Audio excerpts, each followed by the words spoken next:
Renfield is a 2023 brand new vampire horror comedy that stars Nicolas Cage and Nicholas Hoult. And I was actually really impressed with the rest of the cast in this one, too. We've got Ben Schwartz in here, who has a really familiar face, but couldn't pinpoint him in anything else that I looked him up that he's been in. As well as Aquafina. She's always a character in anything she pops up in. And as well as this actress who plays Ben Schwartz's character's mother. Now, I'm not going to try and pronounce her name, but she is an Iranian American actress. And looking her up, I remember her from House of Sand and Fog, which she did a phenomenal job in there. And she does a phenomenal job very differently in this film as well.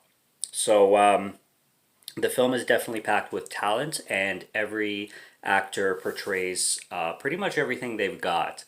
And everyone is either really quirky or really over the top or delivering really dedicated performances, and everybody is really entertaining to watch.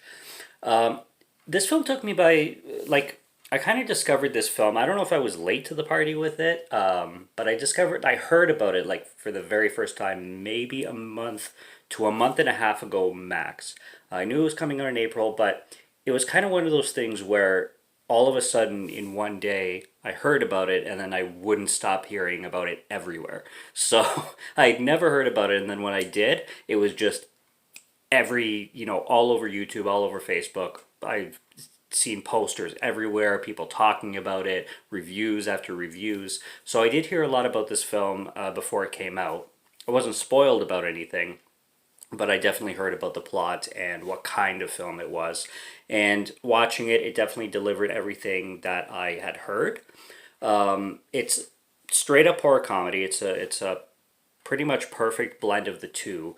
And this is a gore fest. I mean, this goes like splatter gore, and I think they use a lot of practical effects. Obviously, they have to blend a lot of CGI because of the amount of gore that's in this film, but it is certainly a splatter fest, and they use gore for a lot of comedic purposes. Obviously, Nicolas Cage is hilarious. I thought he was going to do, being that he's playing a vampire, I thought he was going to do something along the lines of Vampire's Kiss, but I have to say that this film is very different than that, and his portrayal of Dracula is very different than what he brought to a vampire role in Vampire's Kiss. So, totally different performance. I wouldn't compare the two at all. I would suggest for anybody who has never seen Bela Lugosi's Dracula from 1931, go watch it. It's pretty easily accessible these days, and it's good to have that, especially for the intro in this movie, because they kind of do a recap involving like recreating some stuff in that classic movie. So it's not necessary. Like there's a few references here and there, but it's not loaded with Dracula references or anything. So if you've never seen it, it's not the biggest deal, but it's cool if you have, because it'll be more fun to experience this film afterwards. Basically, Nicholas Hoult plays this character who is in a codependent support group, and he's having trouble letting go from his longtime master, Dracula, and they have this very awkward relationship. He's like in so much distress with how many victims he had to get for Dracula and all this. They play in this kind of like drug lord kingpin story into this film. This film reminded me in its comedic style a little bit of the movie Kick-Ass, because of all the shoot 'em up scenes and gore scenes and just over the top comedic action / gore scenes that would go on in this film. Kind of gave me some of those vibes in a sense. You also get some buddy cop elements going on in this film. Awkwafina plays a police officer, so that's where that all comes from. And she kind of plays the cool cop role really well, and I like what she brings to that character. And her relationship with Nicholas Hoult is contains a lot of good banter back and forth. Obviously, the best relationship or the best two characters going back and forth in this film are going to be Nicholas Hoult and Nicolas Cage. They definitely command the screen every time they're in it. And, I mean, Cage is just a given when he's playing Dracula. I mean, everything you think he is that plus more.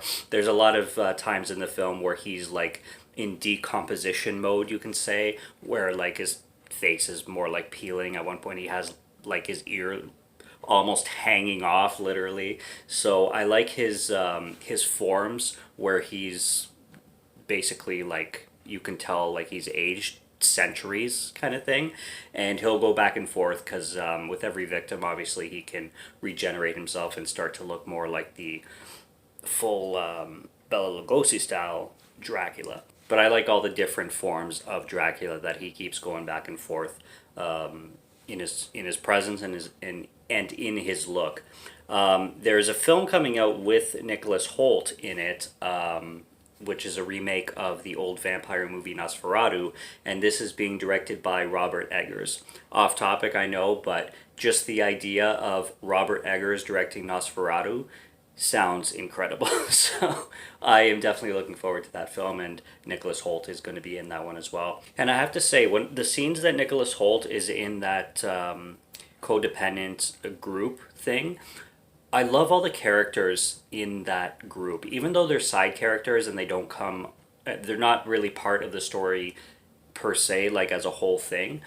During the specific codependent group meetings scenes, those side characters almost could make like short films of themselves. Like just those segments could be like skits in a sense, and they work that way. They work as their own solo kind of, you could say, commercial breaks in between the film, because they're so funny, and every individual like side character in those meetings are hilarious, and each one has their own look, their own personality, and I love how much density and energy they bring into the film in those segments. And even the leader of the group too, I forget his name or the character's names in that group, but like the group leader is a really funny guy, and just the way he speaks and leads the group, and the humor he brings to it, it's really really funny. So overall, this film definitely knows what it's going for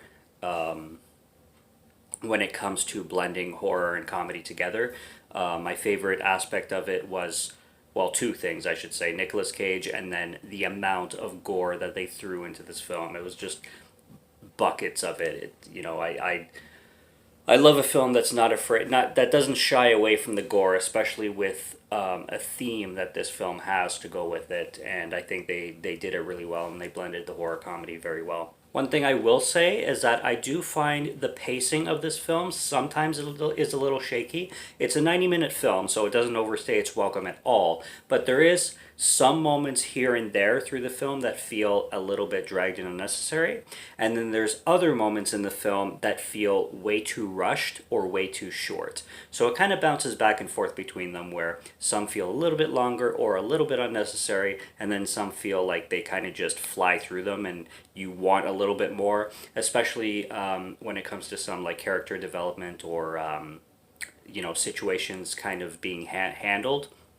Like they'll introduce something and then they'll just like fly through that theme and wrap it up in like a minute and a half, when they could have extended it to another like 3-4 minutes. But that's just my minor nitpick with the pacing of the film.